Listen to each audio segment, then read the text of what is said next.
आप में जितने भी गुण हैं, सुघरता है, आपका गान नृत्य है, वो इन्हीं की बाह से है। आपकी सुघरता इनकी छाह से है और सारे गुण आपको जो प्राप्त हैं वो इन्हीं की बाह से प्राप्त है। अभी स्वामी जी देख रहे हैं। वैसे तो तुम विश्व ब्रह्मांड में सबसे बड़े हो, पर इनके सामने तुम खटाते नहीं हो। तुम्हारे गुण, तुम्हारी महिमा, तुम्हारा रूप, तुम्हारा सौंदर्य बिहारिंजू के सामने महाराज हम देख रहे हैं कि हमारी प्यारी जू जब मुस्कुरा कर आपकी तरफ देखती हैं तो आप स्तंभित हो जाते हो, आप आश्चर्यचकित हो जाते हो, आप में बेशुद्ध अवस्था आने लगती है। इसलिए महाराज आप में जो कुछ है हमने देखा, ये हमारी प्रिया जू से है, हमारी श्यामा जू से है। सुघर भय हो बिहारी याही छाहते। ये बाहर के नहीं जानेंगे क्योंकि जानते ही नहीं। बहुत पौराणिक सिद्धांत में थोड़ा ये जान पाए हैं कि हाँ प्रियाजू लालजू की बहुत प्रेमी हैं, लालजू भगवान हैं, वो उनके आश्रित हैं, ऐसा जान पाए हैं, लेकिन वो नहीं जान पाए। ये वृंदावन की रज का सेवन करने वाली वृत्ति ही जान पाती है कि प्रियाजू क्या है, जिनको रसिकों का संग मिला है। भगवत रसिक रसिक की बातें रसिक बिना को समझ सके ना, फिर ये तो रसिक शेखर हैं, प्रिया प्रीतम इनके अधीन है, ये देख रहे हैं। सुघर भय हो बिहारी याही छाहते। जे जे गटी सुघर सुर जान पन्यों की, ते ते याही बाहते। इसीलिए सहचरी भावापन्न महापुरुष को कहीं क्लास थोड़ी लगता है। प्रियाजू सब कलाओं में प्रवीण कर देती हैं। स्वयं च सकला कलासु कुशली कृता न कदा सुरास मधुरोत्सवे किमपि वेशेत स्वामिनी। स्वामिनी के योग्य जो भाव गुण, उस स्वामिनी की कृपा दृष्टि से एक क्षण में संपूर्ण वो ज्ञाता हो जाता है। उपासक कैसे प्रिया प्रीतम को सुख पहुंचाना है, ये सिद्धि प्रियाजू से प्राप्त होती है। स्वयं च सकला कलासु कुशली कृता न कदा। स्वयं समस्त कलाओं में वो प्रवीण हो जाती सहचरी स्वामिनी जू की एक मंद मुस्कान कृपा कटाक्ष से। ऐसा ही समस्त रसिकों ने देखा है कि सब गुणों के आचार्य हैं लालजू, सब गुणों के। वंदे कृष्णम जगत गुरुम। चाहे नृत्य हो, गायन हो, वाद्य हो, जो भी जितने गुण अब जब समस्त वेदहीन की श्वासों से प्रकट हुए, पर 64 कला परम प्रवीण स्वामिनी जी को इनको शिक्षा देनी पड़ती निकुंज में। ऐसे महान सद्गुण, प्रेममय नृत्य, प्रेममय गान, प्रेममय जो भाव चेष्टाएं, वो चेष्टाएं लाडली जो सिखाती हैं लालजू को। बड़ा अद्भुत एकांतिक विषय है कि हुते तो अधिक बड़े सब ही ते। ऐसा नहीं कि सखिया नहीं जानती है। जैसी हरिवंश करत अपनो जस प्रगट अखिल ब्रह्मांडन, ये अखिल ब्रह्मांडाधिपति हैं, ये पता है। हुते तो अधिक बड़े सब ही ते, पै इनकी कस न खटात याते। श्री हरिदास के स्वामी श्यामा, कुंज बिहारी जकी रहे चाहते। स्तंभित हो जाना, रोमांचित हो जाना, विकल हो जाना लालजू को, ये महाप्रेम समुद्र का सार हमारी श्री श्यामा जू सुघर भये हो बिहारी याही छाते। जब हमारी प्रियाजू प्रेममयी भ्रकुटी संचालन करते हुए लालजू की तरफ देखती हैं, बड़ा सुंदर प्रसंग श्रीपाद प्रबोधानंद जी महाराज मिलता हुआ। सुघर भय हो बिहारी याही छाहते। जब प्रियाजू निर्तन भ्रकुटी बदन अंबुज मृदु सरस हास मध बोलन, तो अस्त्राणाम अधिदेवता रतिपते रीशार्दने पीसितु, स्वाद्यानाम अधिदेवताति परम प्रोद्दाम भावश्रियाम, केलीनाम अधिदेवता रसभृताम शाकापि राधाभिदा, प्राणानाम अधिदेवता ब्रजपते जागर्ति वृंदावने। हमारी स्वामिनी जी जिस समय प्रेम भरे नेत्रों से और भ्रकुट संचालन करते हैं तो अस्त्राणाम मध्य देवता रतिपते रीशार्दने पिसीतु, यहां विश्व ब्रह्मांड के मान का मर्दन करने के लिए एक काम 5 बाण संधान कर ले तो शिव की समाधि भंग कर दे। काम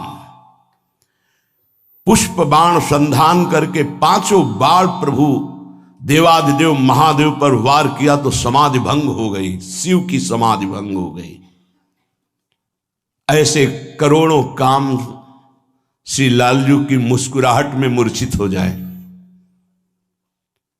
और ऐसे लालजू को विवश कर दे ऐसे काम का प्रादुर्भाव प्यारी जू की भ्रकुट संचालन से। अस्त्राणाम मध्य देवता रतिपते ऋषार्दने पीषितु, लीला पांग तरंग तैरुद भवन्नेकैकसा कोटिसा, कंदर्पाः पुरदर्प टंकृत महाकोदंड विस्फारुणा, तारुण्य प्रथम प्रवेश समये यस्या महामाधुरी। कैसे कोई जालेगा, ऋषि मुनियों की भी गति नहीं। लीला पांग तरंग तैरुद भवन्नेकैकसा कोटिसा, कंदर्पाः पुरदर्प टंकृत महाकोदंड विष। 1 करोड़ बाण संधान करने वाले काम का प्रादुर्भाव प्यारी जू की भ्रकुट संचालन से होता है। लीला पूर्वक जे भी भ्रकुट संचालन करके प्रेम दृष्टि से देखती है तो करोड़ करोड़ बाणों का एक साथ संधान करने वाले प्रेम रूपी काम का प्रादुर्भाव होता है। अस्त्राणाम मध्य देवता, आज तक कोई ऐसा अस्त्र नहीं कि शिव को विचलित कर दे, शिव की समाधि भंग कर दी। इसलिए सब अस्त्रों में परम अस्त्र वेत्ता काम, और ऐसे काम को जिनकी मुस्कुराहट मूर्छित कर दे वो श्याम, और ऐसे श्याम को जो मूर्छित कर दे वो श्यामाजू की भ्रकुट से प्रकट किया हुआ काम। काम अर्थात महाप्रेम। भ्रकुट निर्जित मदन मंद सस्मित बदन, किए रस विवश घनश्याम पिय गोरी, रुचिर राजत बधू कानन किशोरी। समस्त अस्त्रों के अधिदेवता जगदीश्वर का मर्दन करने में समर्थ, करोड़ करोड़ बाण संधान करने वाले काम का प्रादुर्भाव महारानी जी की भ्रकुट से होता है। श्री हित महाप्रभु दिव्य प्रमोद रससार निजांग संग, पीयूष वीच निचय रवि सेचयंती, कंदर्प कोट सर मूर्छित नंद सूनु, संजीवनी जयति कापि निकुंज देवी।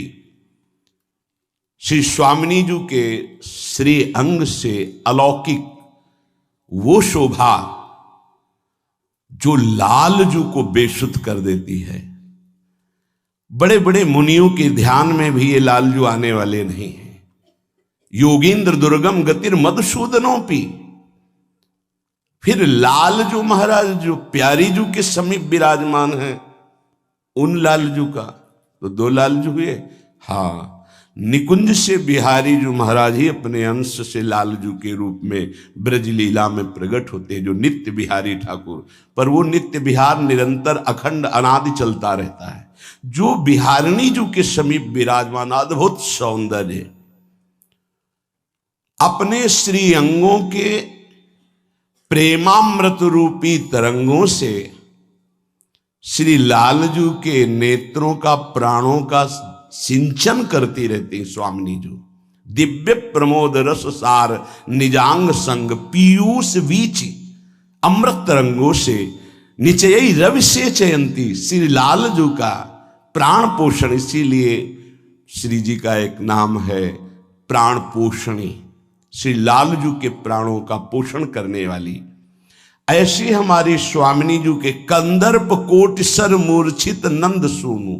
करोड़ करोड़ कामदेव के बाणों से, वैसे 5 बाण लौकिक कामदेव, ये अलौकिक प्रियाजू की भ्रकुट से प्रकट हुआ। श्री लाल जो महाराज मूर्छित हो जाते हैं। वेणुकरान्निपतिता स्खलितम शिखंडम भ्रष्टम च पीतवसनम ब्रजराज शूनो यस्याह कटाक्ष सर्पात विमूर्छितस्य ताम राधिकाम परिचरामि कदार। तभी कहते हैं स्वामी जी महाराज, इनके सामने आप नहीं टिक सकते। एक प्रसंग आता है, हित सजरी जो लाडली जू को कह रहे चले किन माने नि कुंज कुटीर, तो बिन कुंवर कोटि बनिता जो तो मथत मदन की पीर, चले किन मानिन कुंज कुटीर। हम उनकी स्थिति बता रहे हैं। गदगद सुर विरहा कुल पुलकित, सर्वत बिलोचन नीर, क्वाश क्वाश वृषभानु नंदिनी बिलपत विपिन अधीर। कंठ से शब्द नहीं निकल रहा, नेत्रों से अश्रु प्रवाह हो रहा। कहां हो लाडली, कहां हो श्यामा, ऐसा पुकार रहे हैं। पूरा पद की अंतिम पंक्ति में हित सजनी जो जे ही प्रियाजू ने सुना तो जैसे हरिवंश परम कोमल चित चपल चली पी तीर। और ये सखी निवेदन करती लालजू से कि प्रियाजू पधार रहे तो सुनि भयभीत वज्र को पंजर सुरत सूर रणधीर चले किन माने। प्रेम का प्रवाह जब लाडली जू के रूप में लालजू की तरफ चला तो प्रेम युद्ध में सदैव विजयी होने वाले लालजू वज्र के पंजर जहां किसी का भी प्रहार नहीं पहुंचता, भयभीत हो गए कि प्रियाजू पधार रहे। प्रेम का ऐसा आवेश ये प्रेमी जन ही जानते। सुनी भयभीत वज्र को पंजर सुरत सूर रणधीर। प्रेम संग्राम में सदैव विजयी होने वाले, अन्य संग्रामों की तो बात जाने दो, वो जे ही सुना कि प्रियाजू करुणामयी पधार रही, हृदय कंपायमान हो गया। प्रेमावेश में भय सवार हो। बड़ा ये सूक्ष्म विषय। बोले करोड़ कामदेवों के बाण का संचार एक साथ श्री लालजू महाराज के ऊपर हुआ तो मूर्छित हो गए। उनकी मूर्छा दूर करने की संजीवनी जड़ी बूटी है हमारी श्री लाडली।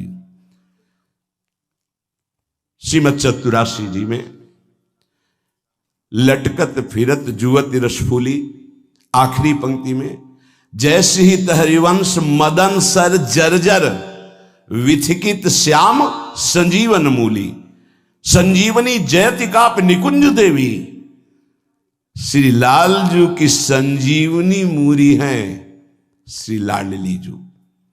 ऐसा सौंदर्य, ऐसा रूप, तन्नह प्रतिक्षण चमत्कृत चारु लीला, लावण्य मोहान महा मधुरांग भंगी, राधाननम ही मधुरांग कला निधानो, माविर भविष्यति कदा रस सिंधु सारम।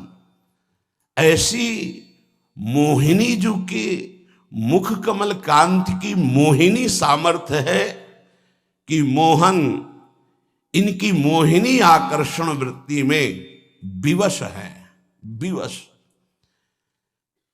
स्वामिनी जू की भावभंगिमाएं, स्वामिनी जू का लावण्य, स्वामिनी जू का रूप ऐसा चमत्कृत है। ये कौन बात जो अबहीं और अबहीं और अबहीं और है। समस्त अंगों में माधुर्य की, स्वभाव में अद्भुत भोरेपन और चातुर्यता की, कलाओं में सर्वोत्तम प्रेम कला की आचार्य हमारी स्वामिनी जी, ये रस प्रेम रस सिंधु का सार है, वो रूप हमारे सामने कब प्रकट होगा? हित जो महाराज कह रहे हैं, श्रीपाद प्रबोधानंद जी महाराज कह रहे, अस्त्राणाम मदि देवता रतिपते जी शारदने पीसित हो।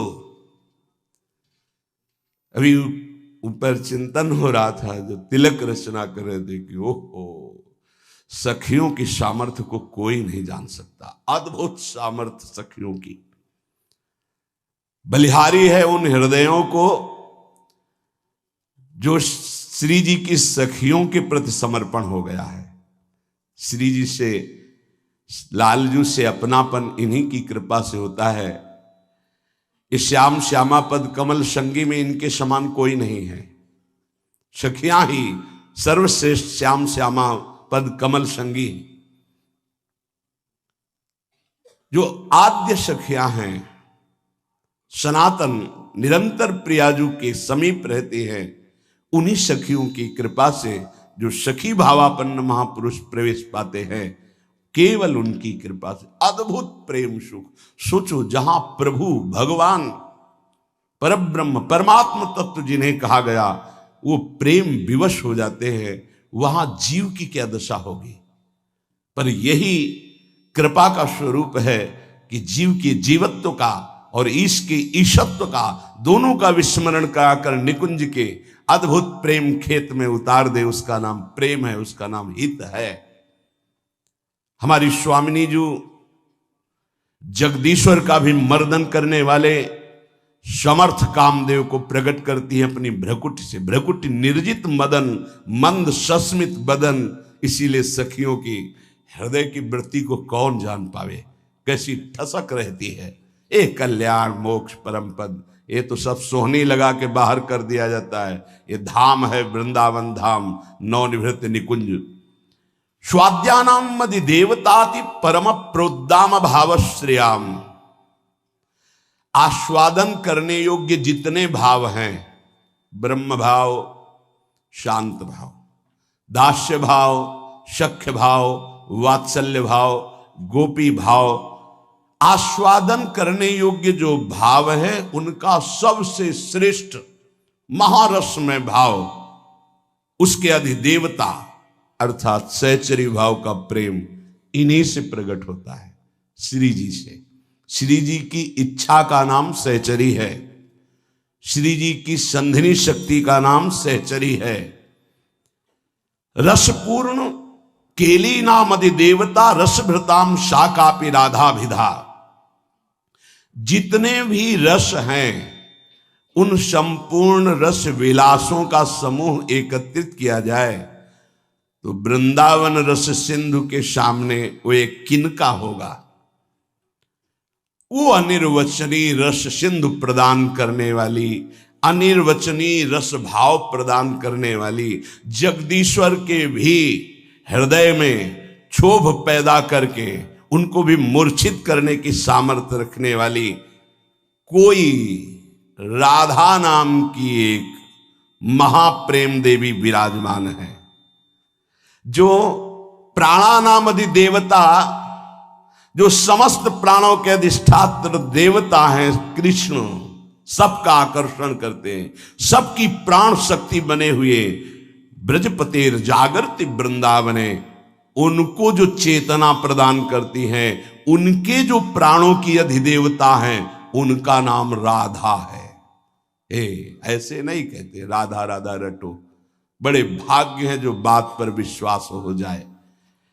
भ्रूभंगया कोटि कोटि सृजति रतिपतेर वाग विलास सुधाराम।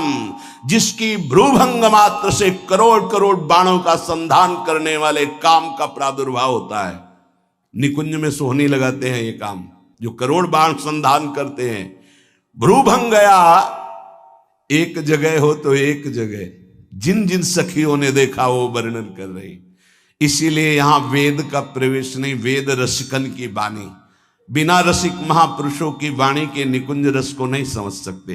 भ्रूभंगया कोटि कोटि सृजति रतिपतेर वाग विलास सुधानाम।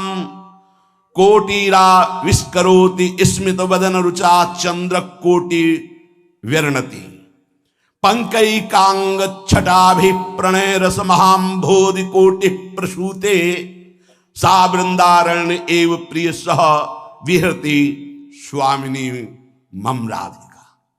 हे स्वामिनी मम राधिका, वो मेरी स्वामिनी है। हम जिनकी बात कर रहे हैं, किनकी?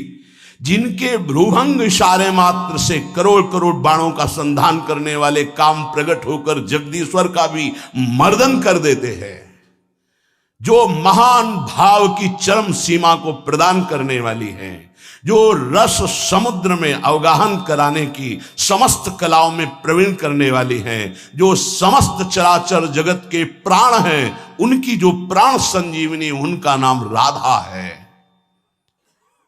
ऐसी स्वामिनी जी जो चातुर्यता की मूर्ति हैं, कोटि कोटि प्रेमामृत का आविष्कार करके सहचरी और लालजू को पान कराती रहती है, जिनकी मुस्कान मधुर मधुर और जिनकी मुख कांति करोड़ करोड़ चंद्रमाओं की भी चांदनी को लघु करती रहती है, जिनके प्रत्येक अंग का लावण्य रूप सौंदर्य छटा कोटि कोटि महाप्रेम रस के महासिंधुओं को व्यक्त करती रहती है, उनका नाम है राधा, और वो मेरी स्वामिनी है, मम स्वामिनी। उपासक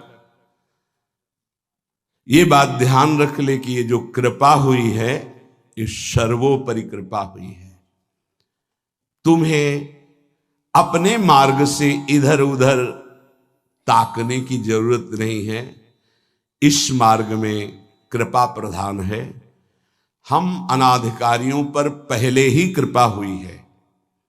हमारे कोई सद्गुण, कोई निकुंज उपासना, कोई राधा प्रेम किंचित मात्र नहीं था, तब हम पे कृपा हुई है। अब तो अपने चरण शरण में, अब तो अपने घर में, अब तो अपनी प्रेम पंक्ति में हमें बैठाल दिया गया है। अब हमें चिंता नहीं करनी, अब हमें चिंतन करना है। हमारे हृदय में ये विश्वास हो जाना चाहिए कि मुझ अनाधिकारी के किसी भी साधन को देखकर नहीं घसीटा गया है, अपनी कृपा से मुझे लाडली लाल ने घसीटा है, तो अब वो मुझे इस माया के प्रवाह में बहने नहीं देंगे। पर हमको अब इस कृपा का अनादर भी नहीं करना है। कृपा का अनादर है मनमानी आचरण करना, आज्ञा के अनुसार ना चल पाना।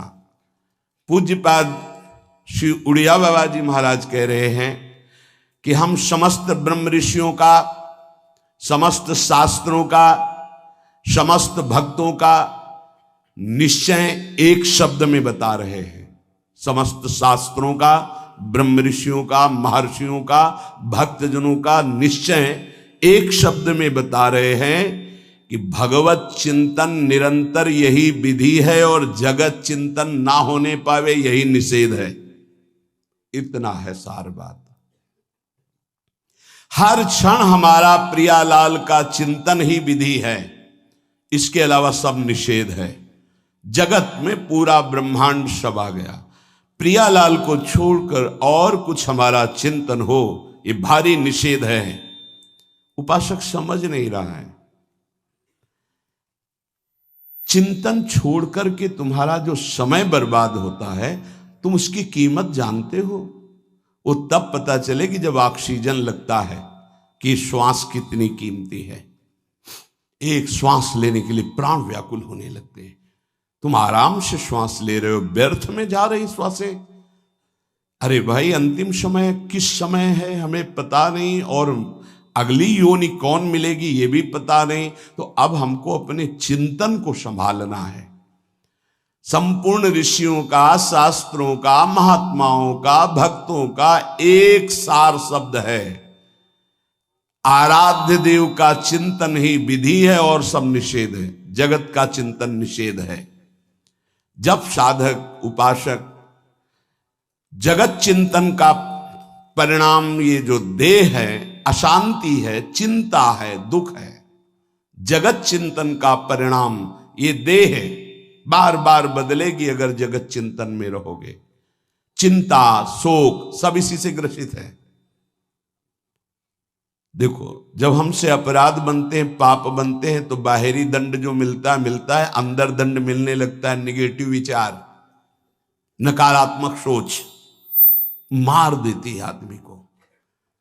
आप लोग समझिए, आपके पाप को कोई नहीं जानता, तो ये मत समझो कि हम आगे बढ़ते चले जाएं पाप मार्ग में। नहीं, उसका दंड विधान जो बाहरी होगा वो तो होगा ही। शरीर ने पाप किया है तो दंड मिलेगा, पर मुखिया मन ने पेशकार बनकर बुद्धि से स्वीकृति करा ली तो दोनों को दंड मिलेगा, बुद्धि को भी और मन को भी। क्या दंड मिलेगा? वो पाप नकारात्मक सोच, नास्तिकता पैदा कर देगा, निगेटिव विचार पैदा कर देगा। मार दिया। अनंत जन्मों में हमको आज मनुष्य जन्म मिल करके भगवत प्राप्ति का अवसर मिला था। नकारात्मक, नास्तिकता, ये दोनों बराबर उसको पीड़ा पहुंचाएंगी। हमारी कामना नहीं पूर्ण की तो हम भगवान को गालियां देने लगे, भगवान के विरुद्ध। ये क्या है? क्या है? तुमने कभी बैठकर अपनी स्थिति की तरफ विचार किया कि हम किधर जा रहे हैं? कम से कम हम गलत हैं पर सत्य को स्वीकार कर रहे हैं तो निकलने का तो रास्ता है। आपने तो निकलने का ही रास्ता बंद कर दिया नास्तिकता ला करके। कम से कम हम गलत हैं पर हम सकारात्मक सोच के द्वारा अपनी गलती को सुधार तो सकते हैं। आपने नकारात्मक सोच के द्वारा अपना नाश प्रारंभ कर लिया। बहुत ध्यान देने योग्य विषय है। और कोई दंड दे या ना दे, बैठे बैठे नकारात्मक सोच आपको जलाती रहेगी। जगत चिंतन का परिणाम ये देह है, चिंता है, शोक है, भय है, नकारात्मक चिंतन। भगवत चिंतन करने से देह मिलेगा दिव्य, जिसका काल भी विनाश नहीं कर सकता, उसे भाव देह कहते हैं। और सदैव निश्चिंतता, निर्भयता, निशोकता, परमानंद, इसकी बाढ़ आएगी। यही तो चाह रहे हैं ये, और दिशा पकड़ रहे हैं जगत चिंतन की, जगत भोगों की। इसलिए हम तुम्हें सबका निष्कर्ष बताते हैं, बस तुम नाम की रट लगा दो। कलियुग करम न धर्म विवेकु, राम नाम अवलंबने को। पूज्य बाबा कह रहे, कलिकाल है और साधन सिद्ध होना बहुत कठिन है। एकमात्र नाम का सहारा ले लो, निरंतर नाम जप करो। जो जितना अधिक नाम जप करेगा उसे उतनी अधिक भागवतिक शक्ति प्राप्त होगी। ध्यान दीजिए, जो जितना अधिक नाम जप करेगा उसे उतनी ही अधिक भागवतिक शक्ति प्राप्त होगी। जितनी अधिक भागवतिक शक्ति प्राप्त होगी उतने अधिक निर्विकार होते जाओगे। बहुत पॉइंट की बात है। सब कहते हैं हमें ये विकार, ये विकार, ये रोने की, घिघियाने की जरूरत नहीं है, ताकतवर बनने की जरूरत है। ताकत है भगवान नाम जप। फिर सुनो, जो जितना अधिक नाम जप करेगा उसे उतनी अधिक भागवतिक शक्ति प्राप्त होगी। जिसकी जितनी अधिक भागवतिक आध्यात्मिक शक्ति जागृत होगी उतना ही वो निर्विकार होगा। जिस व्यक्ति को गुरुदेव ने जो मंत्र, जो नाम दिया है, उस एक मंत्र, एक नाम को बहुत काल तक जप का अभ्यास बनाओ। ये बहुत कठिन बात है। कल भी शाम के कह रहे थे कि एकांत में किसी एक मंत्र पे रखना, इसकी चाल है, पकड़ी गई चाल। जब मंत्र में लगे तब पद की बात कर रहा है, पद चलाओ। जब पद में लगे तो नाम की बात कर रहा है, नाम चलाओ। जब नाम में लग गए तो कहता मंत्र चलाओ। इसकी बात मत सुनो। एक जगह पकड़ लिया, अब नाम चल पड़ा। अपने लोगों का जैसे अब नाम चल पड़ा तो पवित्र हैं, अपवित्र हैं, मंत्र में नहीं पहुंचेंगे, सीधे नाम में लगे हुए हैं। अब अचानक मंत्र चलने लगा, अब मंत्र पे पूरी एकाग्रता हो गई। पद चलने लगा तो पद पे पूरी एक भाग, तू कहां भागेगा, आना पड़ेगा इसी घेरे में। मंत्र चल रहा है, वो श्रद्धा कर रहा है, इस समय पद गाओ, इस समय पद में चलो। बार बार विक्षेप, बिल्कुल नहीं सुनना, बार बार मंत्र। क्योंकि जब पद में जाओगे तो वहां भी नहीं टिकेगा, वो कोई प्रपंच सामने खड़ा कर देगा। इसको सुनो, इसको देखो, इसका चिंतन करो। माला ले लिए, चलो पार्क में टहल कर, गली में टहलते, बालकनी में खड़े हो जाते हैं, पूरी एकाग्रता रहेगी। हाँ, फंसाएगा किसी चित्र में, चिंतन में फंसाएगा। बहुत साधक को सावधानी की जरूरत है। जिस उपासक को जो मंत्र, जो नाम मिला है, एक नाम एक मंत्र बहुत समय तक उसे चलाने का अभ्यास कीजिए। ये बहुत छलिया है मन। ये तो मंत्र तो इतना जप ही लिए हो ना, अब राधा नाम जपते हैं। हाँ, बात तो सही तुम्हारी, तो चलो राधा राधा राधा राधा राधा शुरू किया, अब वो और जगह ले जाएगा। इसका मतलब इसकी सलाह सत से सत, पहले सत से सत और फिर सत से असत में ले जाएगी। इसका मतलब जहां हमें लग गए वहां हमें लगना चाहिए, इसकी सलाह नहीं माननी चाहिए। ये बहुत सलाहें देता है, सलाह देना इसकी स्वभाव, प्रवृत्ति, संकल्प विकल्प, इसी को रोकना है। उपासक पकड़ पाओ तो बहुत लाभ प्राप्त होगा। सब इस समय हमें ये नहीं देखना कि मानसिक से कितना लाभ है, उपांशु से कितना, ये सब बातें मत देखो। अरे वाचिक से 10 गुना उपांशु, उपांशु से 100 गुना मानसिक, ये गुना उना हमें नहीं चाहिए। इस समय हमें भगवदाकार वृत्ति करनी है। हमें कोई लाभ हो हानि हो, गुना से मतलब नहीं है। वहां जपने से इतना लाभ, वहां जपने, हमारा केवल लक्ष्य है प्रभु का स्मरण। पकड़ो बात। अब वो अगर मानसिक नहीं हो रहा तो उपांशु आते हैं, उपांशु नहीं हो रहा तो हम वाचिक आते हैं, वाचिक नहीं हो तो हम कीर्तन करते हैं। छोड़ेंगे नहीं तुम्हें, बख्शेंगे नहीं। अनन्य चेता सततम, हमें सतत अनन्य चित्त को अपने आराध्य देव में जोड़ना है। जिस उपासक में भोगों की त्याग वृत्ति अधिक है वो बहुत जल्दी सिद्ध होता है। पकड़ो, जो पुरुषार्थ तो करता है पर साथ में भोगों को भी भोगता है, उसकी आसक्ति भजन में नहीं हो पाती, वो आगे नहीं बढ़ पाएगा जब तक वो अपनी वृत्ति को सुधारेगा नहीं। जो तत्व ज्ञान प्राप्त करना चाहता है या प्रेम प्राप्त करना चाहता है, उसको चाहिए कि सदगुरु की अधीनता स्वीकार कर ले, क्योंकि बिना सदगुरु की अधीनता के उसे परिपक्व अवस्था प्राप्त नहीं होगी। जो सदगुरु बतावें, नियम दे, उनका अक्षरशः पालन करे। जब सदगुरु की कृपा से अधिक जप होने लगता है तो शरीर के परमाणु नामाकार मंत्राकार हो जाते हैं। जैसे आपको सत्संग में याद हो बताया कि पूज्य बाबा श्रीधर जी के जब चरण चापने 8 बजे रात्रि के जाते थे तो चरण स्पर्श करते ही ऐसा लगता मशीन फिट हो गई हृदय में, मंत्र ऐसे चलने लगता। तो अधिक समय बाबा की समीपता में बिताने की कोशिश करते, पर वो जब एकदम भाव में डूब जाते तो अपने लोग छोड़ के चल देते थे, विक्षेप ना पहुंचे उनको। बड़ी उत्तम अवस्था पूज्य बाबा की, बड़ी उत्तम अवस्था। भजन और दैन्यता, ये 2 जीवन में उनके बहुत जोर की थी। कहीं कोई किसी भी तरह का अभिमान नहीं, दैन्यता की मूर्ति। और भजन के तो इतने भूखे कि रात दिन करने पर जो वैष्णव जाए उससे यही भिक्षा मांगते थे, राधा रानी से प्रार्थना कर दो कि थोड़ा भजन बन जाए। यहां थोड़ा भी भजन नहीं बनता और हम कहते हैं भजनानंदी, और वो भजनानंदी और वो कह रहे हैं कि थोड़ा भजन बन जाए। क्या भजन से प्रीति है उनकी। अधिक जप करने से शरीर के परमाणु मंत्राकार नामाकार हो जाते हैं। बड़ा प्रभाव है महापुरुषों के स्पर्श का। जीवन भर के लिए बात समझ में आ गई कि महापुरुषों का शरीर पांच भौतिक नहीं होता, वो दिखाई देता है। भजन और लीला चिंतन के प्रभाव से दिव्य लीला में हो जाता है। अधिक जप करने से शरीर के परमाणु मंत्राकार हो जाते हैं, नामाकार हो जाते हैं। सच्ची हम जीते ही उनकी चरण रज से, उच्छिष्टामृत से, उनकी करुणा कृपा से ही हमारा जीवन है, चाहे परमार्थ में चाहे स्वार्थ में, गुरुदेव की कृपा से ही।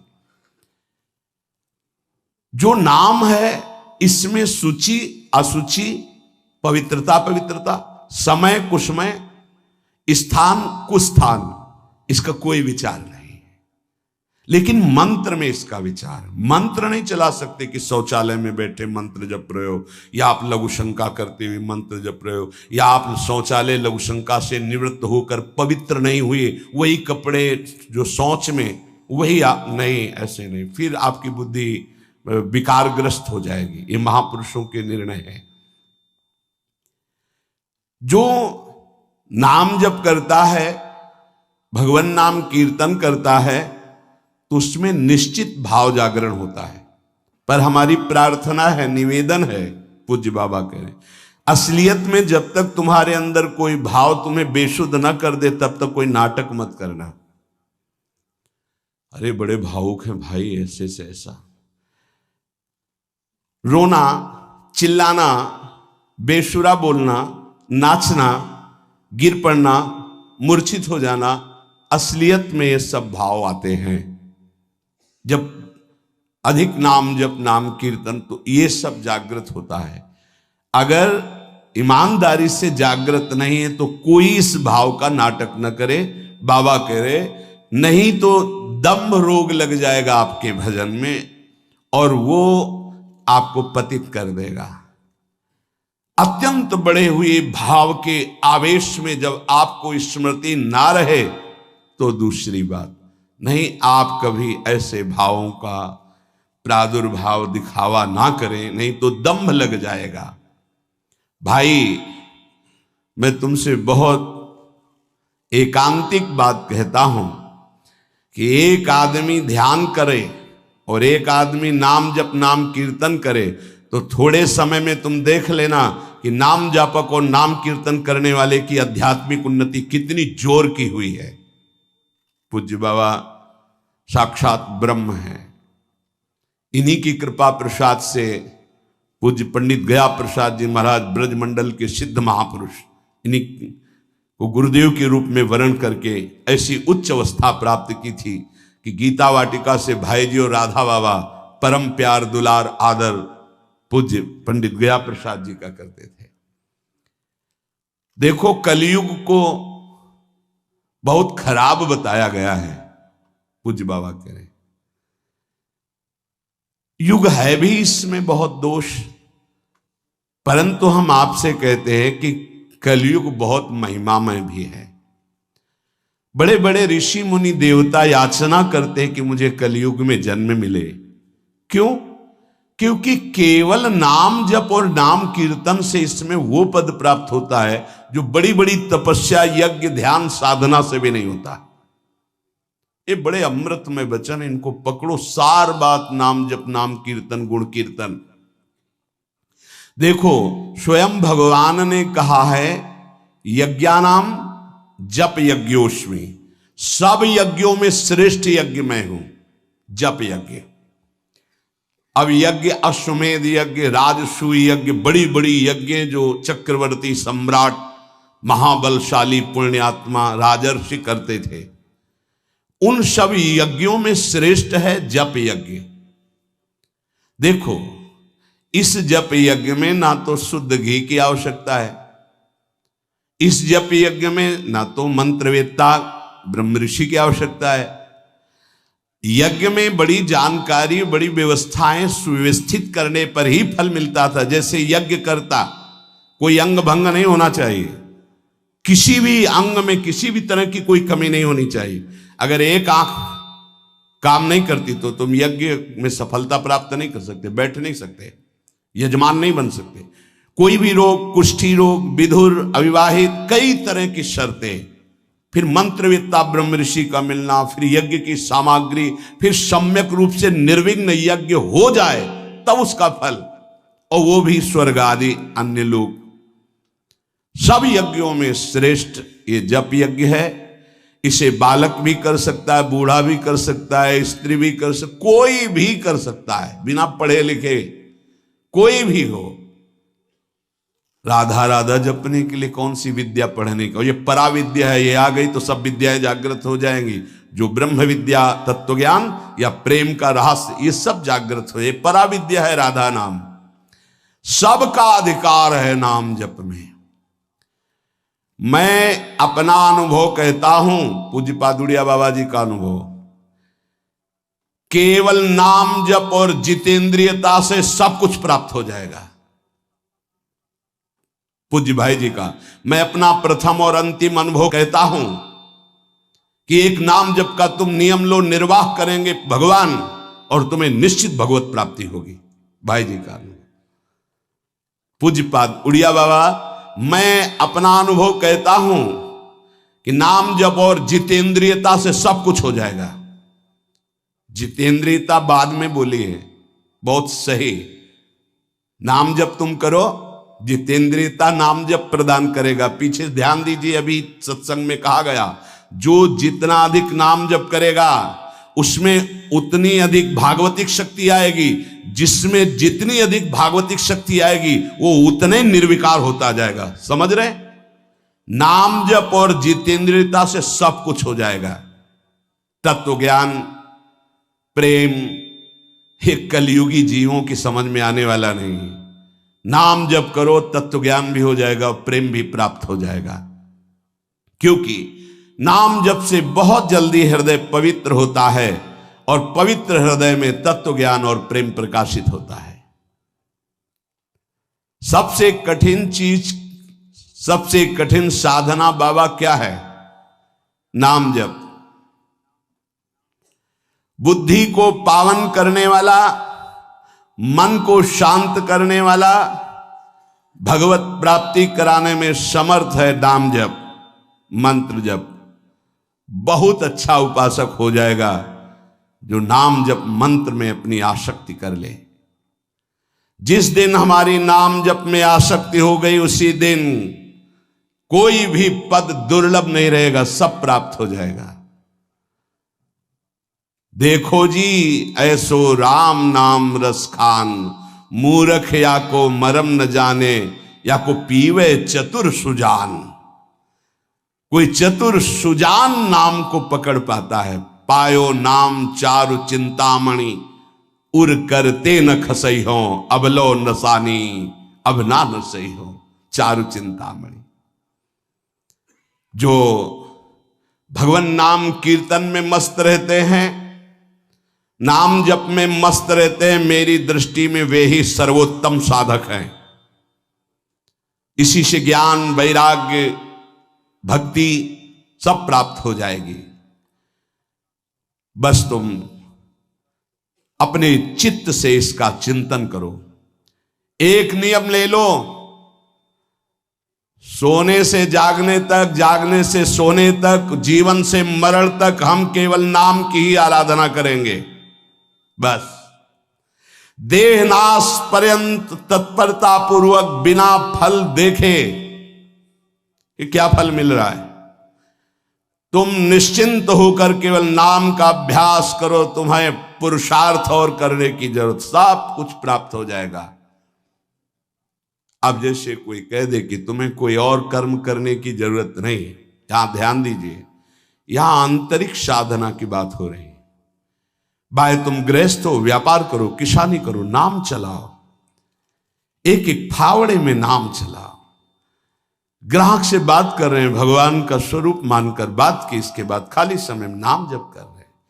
विद्यार्थी हैं, अपनी स्कूल का कार्य किया, शेष समय जितना जो हम समय बर्बाद करते हैं उसमें नाम जप कर लिया, महान बुद्धिमान हो जाएगा वो। बोले हम विद्यार्थी हैं, हमारे पास समय नहीं। भाई तुम विद्या अध्ययन 24 घंटे करते हो, 8 घंटे हमने तुम्हें नींद के दे दिए, 8 घंटे। और अगर आप 2 घंटे जो इधर खेल कूद में, उद्दंडता में, उनको नाम जप में लगा दो, एक महान पुरुष बन जाओगे। तुम्हारी उत्तम आकांक्षा भगवत प्राप्ति की जागृत ना हो जाए तो बताना। जिसकी बुद्धि पवित्र है वो जिधर लगाए उसमें प्रवीण हो जाता है। नाम जप के लिए सब, हम गृहस्थ हैं, हमारे पास समय, हम विद्यार्थी, हम व्यापारी, भाई ये कितने दिन रहेगा व्यापार, कितने दिन रहेगी ये विद्या, कितने दिन रहेगा तुम्हारा ये धन वैभव ऐश्वर्य। अंतिम में ये नाश का खेल यहां अवश्य होता है। इसका नाम ही मृत्यु लोक है। यहां सब कुछ मरा हुआ है, प्रतिपल मर रहा है। जो तुम्हें दिखाई दे रहा है वो नहीं दिखाई देगा, आज है कल नहीं दिखाई देगा। गाड़ी में गाना बज रहा है, बड़े रफ्तार से गाड़ी चल रही है, बड़ी मस्ती, एक सेकेंड में सब के सब राधे श्याम। उनको क्या पता कि ये मस्ती बस अगले सेकेंड में नष्ट होने वाली, ना देह रहेगा और ना ये मस्ती रहेगी। इसलिए राधा राधा राधा, यदि राधा नाम कीर्तन चल रहा है, अगर देह छूट भी जाए, किसी कारण से नवीन देह मिलेगी तो बहुत उत्तम मिलेगी, बढ़िया संस्कार मिलेंगे, क्योंकि नाम। और अगर कहीं अंतिम चिंतन में राधा ही नाम, ये हम कह रहे सुनने की, और अगर चिंतन में राधा नाम रहा, शरीर छूटा तो श्री जी को प्राप्त हो जाओगे। जिनको नाम चिंतन में आनंद आने लगा, उनको किसी और साधना में मन को हटाकर लगाने की जरूरत नहीं है। प्रतिज्ञा करो, बाबा कह रहे हैं, प्रतिज्ञा करो, एक भी श्वास खाली नहीं जाने देंगे। पूज्य राधा बाबा जी ने ये कहा कि तुम नियम ले लो, 5 मिनट में एक बार बोलेंगे नाम, फिर देख लेना 24 घंटे नाम चलने। 5 मिनट में एक बार बोल दो राधा, फिर 5 मिनट के लिए छुट्टी, तो आप देखोगे आपका चित्त घसीटने लगेगा। कहीं 5 मिनट तो नहीं कि राधा बोलना है, कितनी बार राधा नाम आने लगेगा, धीरे धीरे आपका निरंतर चलने लगेगा। तुम प्रतिज्ञा करो, एक भी श्वास खाली नहीं जाने देंगे नाम के बिना। मन भागता है, भागने दो, चिंता मत करो। तुम प्रतिज्ञा पूर्वक, नियम पूर्वक जब नाम जप करोगे तो मन को पंगु कर देगा ये नाम। ध्यान दीजिए उपासक, ये अमृत है, पी लो और पचा लो। मन भाग रहा है, भागने दो। तुम नाम जप को नियम पूर्वक, प्रतिज्ञा पूर्वक पकड़ो। भगवान से भी अधिक दया की सामर्थ्य नाम में है। आहा, जो नाम का चिंतन करता है उसका मन लगे या ना लगे, उसको वही फल प्राप्त होता है। जप में मन ना लगे तो कीर्तन में लगा दो, कीर्तन में ना लगे तो स्तोत्र पाठ में लगा दो। वो सब मंगलमय भगवान से जुड़ा है, इसलिए आपका अनन्य चिंतन माना जाएगा। अभ्यास करने में नींद बहुत सताती है। परमार्थ का सबसे बड़ा दुश्मन काम, और यही नींद है। काम कामना वासना मन ते करियति दूर, तभी भजन होता है। और ये नींद, हमें लगता है कि थोड़ा सा तो हमें कड़ा शासन करना चाहिए अपनी इस नींद पर। अमृत वर्षा हो रही सत्संग में, आप सो रहे हो, नाम कीर्तन अमृत पान करने, आपके वाणी पाठ आपके मन में नहीं रुच रहा, इससे लड़ो। क्यों छूट दे रहे हो? तुम मन थोड़ी हो, तुम ये गंदी वृत्ति थोड़ी हो, तुम इससे लड़ना सीखो। पर ये लड़ना 4 दिन के अभ्यास से नहीं होगा, इसमें जल्दीबाजी नहीं होती। ये जन्म जन्मांतर से हमें दोष अधीन किए हुए गंभीरता पूर्वक, धैर्य पूर्वक इनसे लड़ा जाता है, और नींद को जड़ मूल से उखाड़ कर नष्ट कर दिया जाता है। सोवत हु रसना रटे राधा कृष्ण सुनाम। जब आप अभ्यास कर लोगे ना, तो जैसे करवट बदले, चेतना आई तो मंत्र चल रहा है, नाम चल रहा है, कितना सुख मिलता है। जैसे करवट बदली, थोड़ा सा नींद आई, करवट बदली, नाम चल रहा, मंत्र, इसका मतलब चल रहा था। धड़कन, हम जैसे सो गए तो धड़कन तो चल रही ना, ऐसे ही नाम चलता है। जागृत स्वप्न सुषुप्ति स्फुरतु में राधा पदाब्ज छटा। अभ्यास, नित्य नाम जप का हिसाब रखें कि आज कितना कम हुआ है, आज कितना अधिक हुआ है, उसका हिसाब मन के द्वारा। कितनी देर हम नाम में टिके, कितनी देर हम विषय में, चिंतन में। भजन हठ पूर्वक करना चाहिए। इसके लिए हठी स्वभाव होना, जिद्दी स्वभाव। हमें जहां डर लगा हम वहां जरूर खड़े हुए हैं। जहां हमें रोका गया है कि यहां भूत प्रेत वास करते हैं, जरूर हम वहां लेटे हैं, जरूर बैठे हैं, देखेंगे। भगवान हमारे संग, हम देखेंगे, नहीं डरेंगे। अगर हम ऐसे डरेंगे तो जो डरवा देगा हम डर जाएंगे। बचपन से स्वभाव अकेला रहना और जिद्दी स्वभाव रहना, बार बार अपने मन को इस भ्रम को हटाना है। भगवान ही हैं, सबकी अंतरात्मा में वही हैं, वही पंचभूतों के रूप में है, वही भूतों के रूप में है। नामदेव जी ने जब एकाग्र दृष्टि से देखा तो लंबे भूत में भी श्री विट्ठल भगवान मुस्कुराते नजर आए। डरना नहीं कहीं, और जिद्दी स्वभाव रखना है, जिद्दी स्वभाव।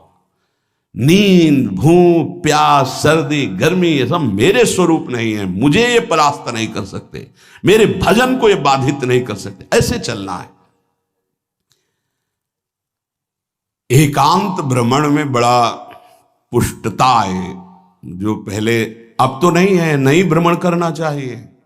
देखो आज का समय नहीं रह गया जैसे अपने लोग वैराग्य से भ्रमण के, नहीं रह गया समय कि आप 2-4 संत ऐसे भ्रमण करो, नहीं रह गया। अब तो चुपचाप धामों का, तीर्थों का, ऐसा ही सब प्राय संतजन करते हैं कि तीर्थों का, पुरियों का, धामों का आश्रय ले लिया और अपना साधन करके भगवत प्राप्ति। नहीं तो अब वो समय नहीं रहा कि आज इस वृक्ष के नीचे, कल उस वृक्ष के नीचे, नहीं, पिटाई हो जाएगी। बड़ा विचित्र समय हो गया। इसीलिए साधु अपनी अपनी कुटिया में अपना आजीवन भजन करते हुए प्रभु को प्राप्त करें। भजन करने वालों के लिए नींद से लड़ना आवश्यक है। हठ पूर्वक नींद पर विजय प्राप्त करनी है। प्रारंभ में एक नियत समय रखो नींद का। हठ पूर्वक अति भोजन पर, अगर नाम सिद्ध करना है, भजन सिद्ध करना है, हठ पूर्वक भोजन पर, देखो भोजन पर सुधार कीजिए। और विरत बहुकर्मा, अति सांसारिक वार्ता, परिश्रम, श्रम आदि करने से इंद्रियां शिथिल हो जाती, फिर नाम जप में नहीं लगती। तो छठदम शील, विरत बहुकर्मा, निरत निरंतर, सज्जन धर्मा, छठवीं भक्ति का वर्णन किया। ऐसे वो बहुत कार्य, जिन कार्यों से इंद्रियां शिथिल होकर भगवान में न लगे, प्रेम प्राप्ति के उपासक को सावधान रहना है। मृदु मृदु कार्य करते हुए, भगवत चिंतन करते हुए हमारा नाम न छूटे, ऐसी पशुता हमारे आचरणों में, हमारे चिंतन में ना आने पावे कि नाम छूट जाए। अपने आप आपको आनंद प्राप्त होने लगेगा।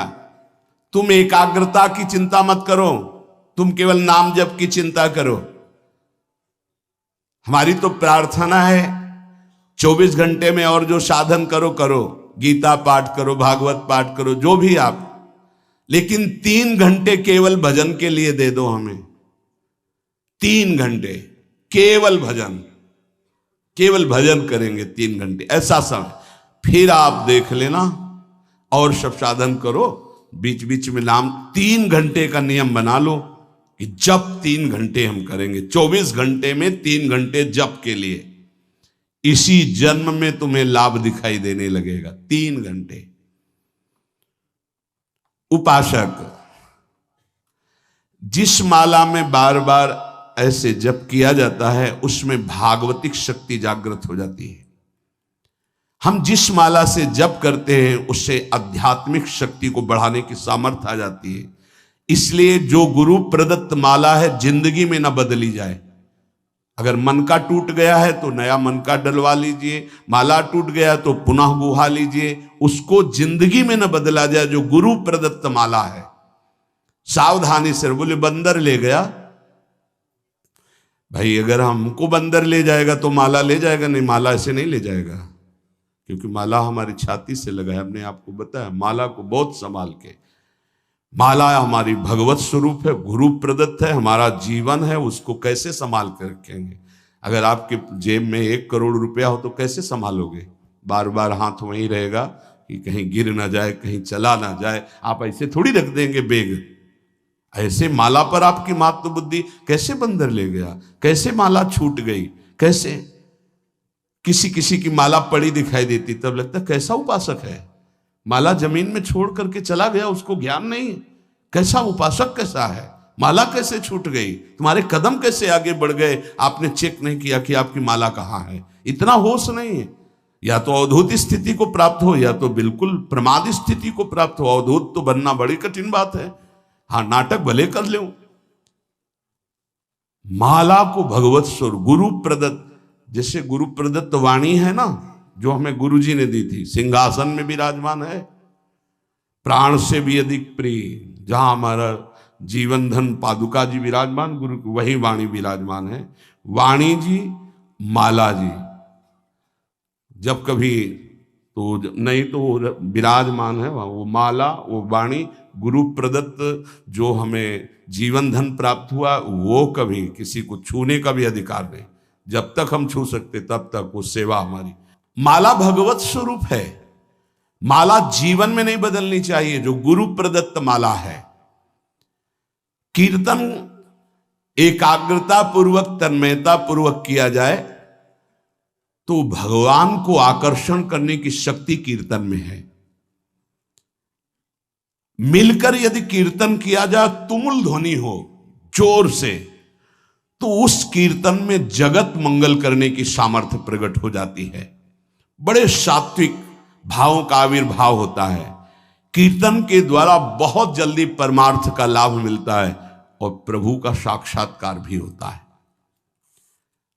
भगवान और भगवान के नाम में कोई भेद नहीं है। जोई नाम सेई कृष्ण भज निष्ठा करी, नामेर सहित आछे आपन श्री हरि। हरि कृपा करी तो नाम का रूप धारण करके आपकी जिह्वा में आ गए। जोई नाम सेई कृष्ण भज निष्ठा करी, नामेर सहित आछे आपन श्री हरि। स्वयं श्री हरि नाम रूप धारण कर हमारी जिह्वा में आ गए। जब तक पाप रहेगा तब तक नाम में प्रेम और सुख नहीं प्राप्त होगा। इसलिए खूब नाम जप करते रहो और सहते रहो, जैसी आपकी हृदय की स्थिति हो, विचलित मत हो। नाम जप का ऐसा प्रभाव देखा है कि पास बैठे व्यक्ति में जबरदस्ती नाम जप शुरू हो जाए, ऐसा नाम जप का प्रभाव। साधक नाम जापक है तो जो उसके सानिध्य में आएगा जबरदस्ती जब प्रारंभ हो जाएगा। जैसा बताया पूज्यपाद बाबा के जब चरण तो चापते तो मशीन जैसे मंत्र चलने लगता। जब जप किए बिना ना रहा जाए तब समझना चाहिए कि जप में हमारी रुचि हो रही। जब खाना पीना कोई भी कार्य जप में परेशानी पैदा करे तो रोक दे। कवल रुक गया, नाम चल रहा है, फिर शुरू किया। इसीलिए कहा है कि मौन। खाना पीना हर क्रिया नाम जप के सहित, उसे कहते हैं जप निष्ठ उपासक।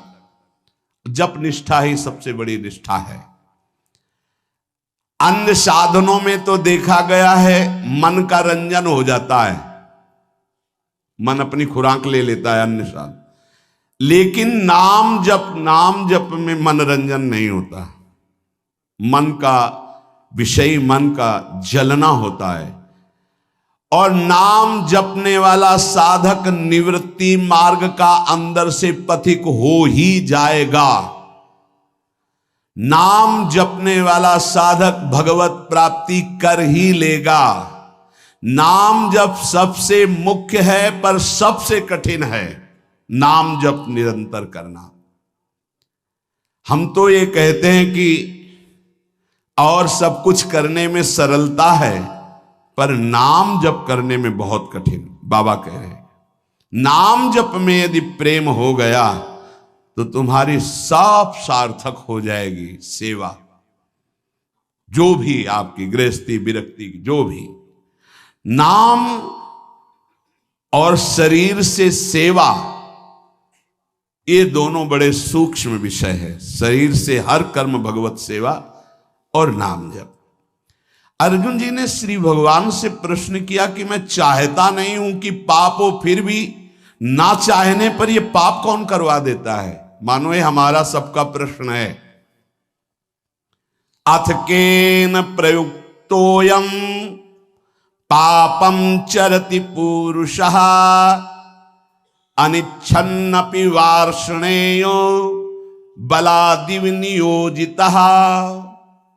कल चर्चा हुई थी, जो हमारा स्वधर्म है उसका हमें पालन करना चाहिए।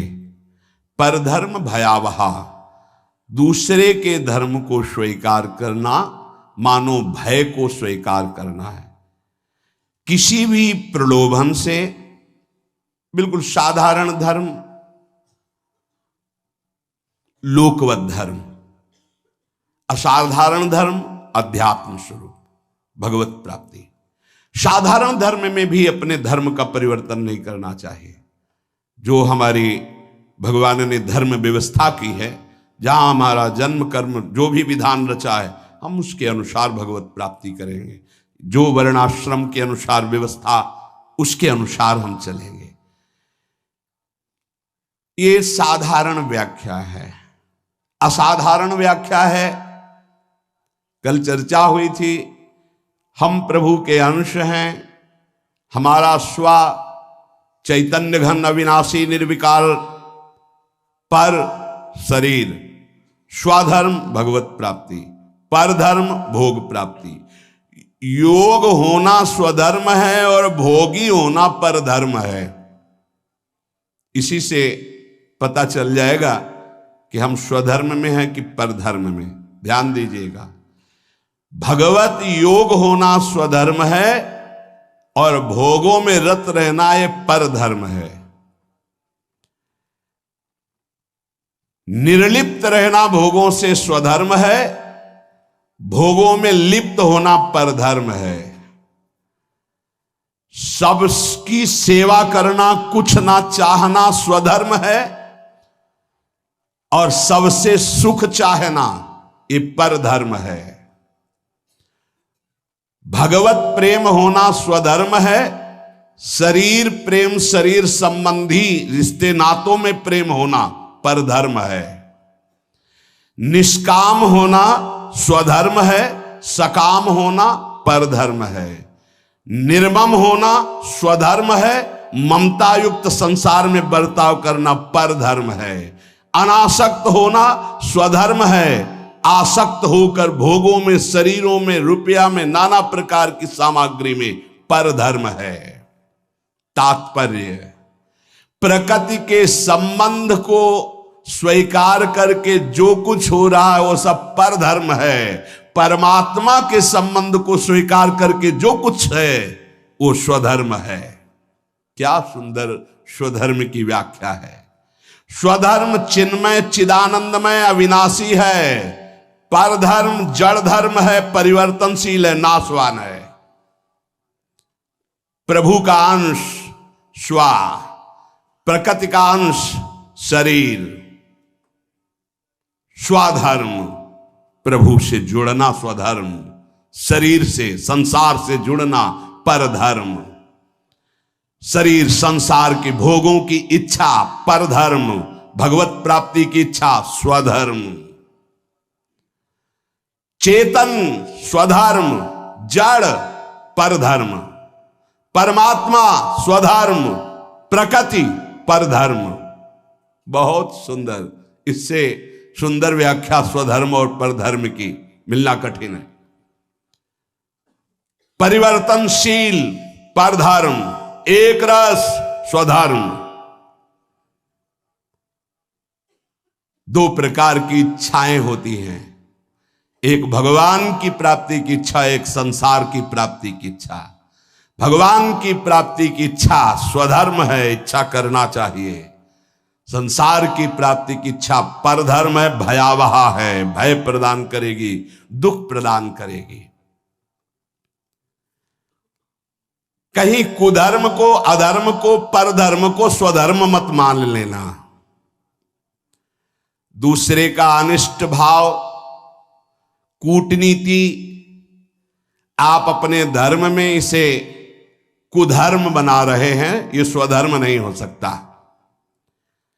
हमारे यहां देवता देवियों की, पशु की बलि चढ़ा रहे कि हमारे इष्ट कुल से चला रहा है, और प्रसाद में बोले ये स्वधर्म नहीं, ये अधर्म है। स्पष्ट है। यज्ञ में आराध्य देव के सामने प्रसन्नता, संकल्प पूर्ति में जो पशुओं की बलि है, कैसा भाव है इसमें? तो कोई बड़ी बहादुरी है? बोले भले पशुओं को लाके काट दिया और कि इससे अंबा प्रसन्न हो जाएंगी। अरे मां है वो, उसकी भी मां है। जगदम्बा शब्द किसे सार्थक होगा? जगदम्बा शब्द कैसे सार्थक होगा? वो सब चराचर जगत की मां है। मां अपने बच्चे को काट करके ये देखकर सुखी हो जाएगी? नहीं। अगर सुखी होती तो जड़ भरत जी को जब काटा जा रहा था तो अंबा जी काहे को विचलित हो गई? मूर्ति फाड़ के प्रकट हुए, काट के फेंक दिया सब अपने आराधना करने वालों को। यह स्पष्ट यहां आज्ञा है, किसी भी जीव को कष्ट देकर के, बलि आदि देकर कि हमारा स्वधर्म है, बोले यह अधर्म है, स्वधर्म नहीं। दूसरे का अनिष्ट भाव, कूटनीति, दुख देना, नाना प्रकार के जाल में फंसाकर दूसरे को दुख देना, बोले ये कुधर्म है। मनमानी आचरण, शास्त्र विरुद्ध आचरण अधर्म है। और अपने लिए जो निषेध करता है शास्त्र, दूसरे वर्ण आश्रम, दूसरे धर्म मार्ग का नहीं, ये परधर्म है। कुधर्म, अधर्म, परधर्म का त्याग करके स्वधर्म में चले तो उसका परम कल्याण हो जाता है। तो अर्जुन ने कहा, महाराज इच्छा नहीं है कि हम पाप करें, पर हमसे पाप हो जाता है। ये अर्जुन जी का प्रश्न नहीं, ये तो भगवान कृपा करके अर्जुन जी के हृदय से प्रश्न करवा रहे हमारे लिए। जैसे कई लोग प्रश्न करना तो नहीं चाहता पर पाप हो जाता है, पाप करते हैं। चाहते नहीं पर पुनः पता नहीं, ऐसा लगता है कि कोई हमारे ऊपर सवार हो गया और हमसे करवा लिया। अथ केन प्रयुक्तोयम पापम चरिति पुरुषः अनिच्छन्नपि वार्षणे बलादिव नियोजिता। हे वार्षणे, ना चाहता हुआ ये मनुष्य जबरदस्ती जैसे कोई पाप करा लेता है। ये कौन है जो पाप आचरण करा लेता है? बहुत समझने का विषय है। जो थोड़ा विचारवान पुरुष है, पाप से डरना चाहिए, ये बहुत कष्टप्रद होता है। वो पाप नहीं करना चाहते, अनिच्छिन्न, उनकी इच्छा नहीं कि हमसे कोई ऐसा पाप बने, पर पाप कर्म कर बैठते। ये है कौन जो पाप करा देता है? इच्छा तो नहीं है ना। लोग कहते हैं मेरी इच्छा नहीं थी, फिर पाप कैसे हो गया? तो हम मानते हैं कि आप विचारशील हैं, पाप नहीं करना चाहते, पर भीतर जो पाप कराने की इच्छा है उसको तुमने देखा? क्या है पाप? भोग करके सुखी होने की इच्छा। भोग करके सुखी होने की इच्छा, इसको तुमने नहीं देखा? यही पाप कराती है। भोगों में सुख है, ये जो तुम्हारे अंदर बैठा हुआ यही पाप करा रहा है। नहीं, दुख वाला भला आचरण करके दिखाओ कि इसका परिणाम जो है वर्तमान में भी दुखद और भविष्य में भी दुखद, आप बिल्कुल कदम नहीं रखेंगे। आपकी सुख बुद्धि होती है। अभी हम छीना झपटी करके चोरी कर ली चैन की, मोबाइल की, 10-20 हजार मिल जाएंगे, उससे अच्छा भोग होगा। चोरी, हिंसा, व्यभिचार, जुआ, जो भी निषिद्ध कार्य होते हैं, अंदर से सुख की लालसा होती है। अनिच्छिन्न केवल उसका ये कहने का है कि वैसे मेरी पाप करने की तो इच्छा नहीं थी, लेकिन भोग सुख की इच्छा ही पाप का मूल है। बलाद्यु नियोजितः, अर्जुन जी कह रहे हैं फिर ये बलात् मुझसे कौन पाप करवा लेता है? मेरी इच्छा तो पाप करने की नहीं। ये संसार में सुख है, भोगों में सुख है, अंदर जिसके ये बैठा है वो पाप किए बिना रह नहीं सकता। जैसे दुर्योधन भगवान को कह रहा है कि जानामि धर्मम न च मे प्रवृत्तिर, जानाम्य धर्मम न च मे निवृत्ति, केनापि देवेन हृदय स्थितेन यथा नियुक्तोस्मि तथा करोमि। केशव, मैं धर्म को जानता हूं पर उसमें मेरी प्रवृत्ति नहीं है। मैं अधर्म को भी जानता हूं पर उससे मेरी निवृत्ति नहीं है। ऐसा लगता है कोई देवता मेरे हृदय में बैठकर करवा रहा है, क्योंकि मैं धर्म जानता हूं। वो देवता है सांसारिक सुख भोग की प्रबल इच्छा, और कोई देवता नहीं। दुर्योधन ने जिसे देवता कहा यही काम है, यही भोग इच्छा है। मनुष्य विचार पूर्वक जब तक इस भोग इच्छा का त्याग नहीं करेगा तो वो नहीं चाहता कि पाप हो, पर उससे बलात् पाप होंगे भोग इच्छा से। इस भोग में सुख है। केन प्रयुक्तोयम पापम चरति अनिच्छ। कौन है जो इच्छा ना होने पर भी जबरदस्ती पाप करा रहा है? श्री भगवान कह रहे काम एष क्रोध एष रजो गुण समुद्भव महासनो महापापमा विद्धेन मिहि वैरिणम। अर्जुन, ये रजोगुण से उत्पन्न हुआ काम, यही पाप का मुख्य कारण है। भोगों में सुख है, काम। अब देखो आज की हमारी समाज की धारा किधर बहती जा रही। ये जो बच्चे परस्पर मित्रता, boyfriend girlfriend, live in relation, ये जो आज के नई पीढ़ी में ये रोग लग गया है और इसे स्वीकृति भी है, नाश की तरफ हमारी समाज की वृत्ति जा रही है। जहां संयम, जितेंद्रियता, ब्रह्मचर्य, परम पवित्र शरीर, फिर पाणि ग्रहण और आदि आदि आदि, वहां कोई धर्म शास्त्र का भय नहीं, कोई गुरुजनों का भय नहीं, कोई भगवान का भय नहीं। शास्त्र हमारा प्रधान कानून है। वेद, पुराण, पौराणिक, ब्रह्म ऋषि, ये हमारे परम कल्याण के लिए जो सूत्र बोले, ये अगर हम वैदिक सिद्धांत, शास्त्र सिद्धांत, गुरुजनों की वाणी की वृत्तियों को नहीं पहचानेंगे, नहीं सुनेंगे, नहीं समझेंगे, तो हमारी वृत्तियां हमारा नाश कर देंगी। कौन है जो ये पाप करा रहा है? तो भगवान कह रहे हैं रजोगुण से उत्पन्न हुआ ये काम, ये काम ही पाप का मुख्य कारण है। और यही क्रोध रूप में परिणित हो जाता है। बहुत खाने वाला महापापी, ये बैरी बहुत ही नाश करता है। इस विषय में सबसे बड़ा दुश्मन ये काम है। ये रजोगुण से उत्पन्न हुआ है। ये राग से काम उत्पन्न होता है। बहुत बहुत इसको सीमा में किया गया है। भगवान ने आगे वर्णन किया है कि धर्मयुक्त काम मैं हूं। भगवान धर्मयुक्त काम मैं हूं।